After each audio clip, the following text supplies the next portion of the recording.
Hi guys, welcome to Grudy's. I like to show you what I do as I go. Right, so we're doing extractors at the moment. Now, I cut up some long tube headers. They're real long tube because all the Morris stuff is really long tube. Now, I'd like to show you what I do to gain back a little bit of torque and to tame down camshafts. It's a little off the wall and I don't have any proof, blah, blah, blah. But on the 309 degree roller cam M20, it idled amazingly. I just put an anti-reversion cone in the exhaust. Right. So, headers are welded up. Usually the long tube comes down this far, ridiculous amount. So now I have this 2-inch collector because I couldn't use any smaller. This was hard enough to stretch. And the transition's pretty good in there. It's not bad. There's 2 small primaries and 1 big primary, which comes from the center 2 cylinders. Hold on. Now, how do you get that to start making torque when it comes out of the pipe and it goes brrr, and it literally comes out high speed and slows? Well, what I do, I usually go a tad smaller than this, but I'll show you. I made this on the lathe. Now, this is a bit of tube that I welded to the outside because it was the wrong size. Now, what I'm going to do is I'm going to insert that in there, weld it in, and then that'll be a slow point, but a really, really nice one. And then this will be anti-reversion. Have we got a bit of... Hold on, I'll get a pipe. All right, I don't know if you'll be able to see it, but there'll be an anti-reversion cone in there.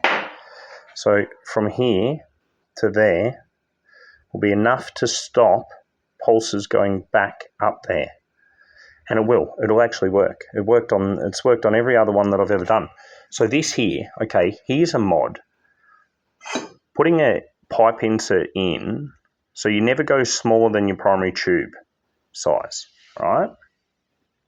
Always go one step up from my primary as just a good guesstimation. I've never done any dyno back-to-backs with this. I will, as I get better equipment and more time, I will do this stuff. Yeah, I enjoy the R&D. So, that will also knock off drone. I shit you not. I did one on the black race car when it had the 2-litre and the 2.5-inch exhaust, and I literally inserted something similar to that, and it lost 70% of the drone from the 2.5-inch exhaust on the 2-litre. I'm getting to a point now where I can, and guys, look, I don't calculate anything. It's all a what would we call it? Calculated guesstimation? So yeah. So what it does is, as the hot air comes into the collector actually stays hotter, so it'll pull the air out, and you can see it with the burn on the collector of the paint. So it'll burn the paint off the collector in that position, and that's okay. I don't mind. And that thickness of steel will stay hot. So as the hot gases hit it, it'll go past, and then it will go into the exhaust, and it will. I can't explain whether it's pressure wave or whether it's like a frequency wave or whatever it is, but the anti-reversion cone that I like to have on a cone in and down to my minimum, that stops gases getting back up into the collector, which stops it diluting the charge.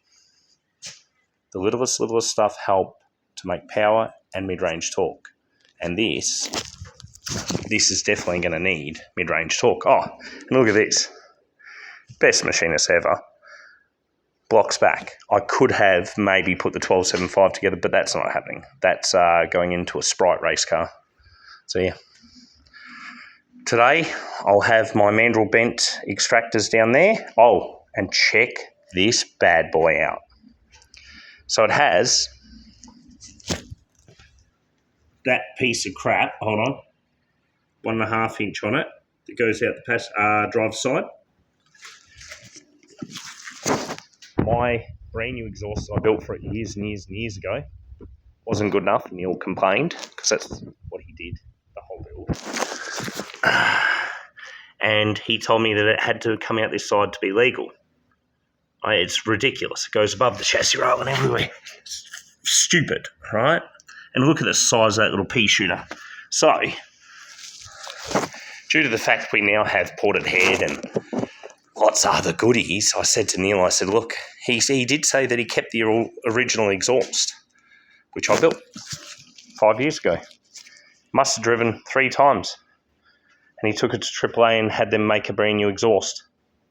And as always, there's no design to it. It's just what fits. Oh, that'll work.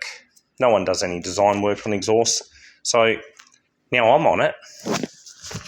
You wait till you hear this thing. It's going to sound so good.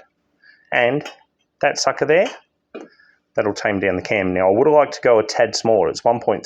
It's 34.2 mil internal diameter. I would have liked to go to 30. But you know what? Sometimes you just got to call it a day and say, that'll do the job.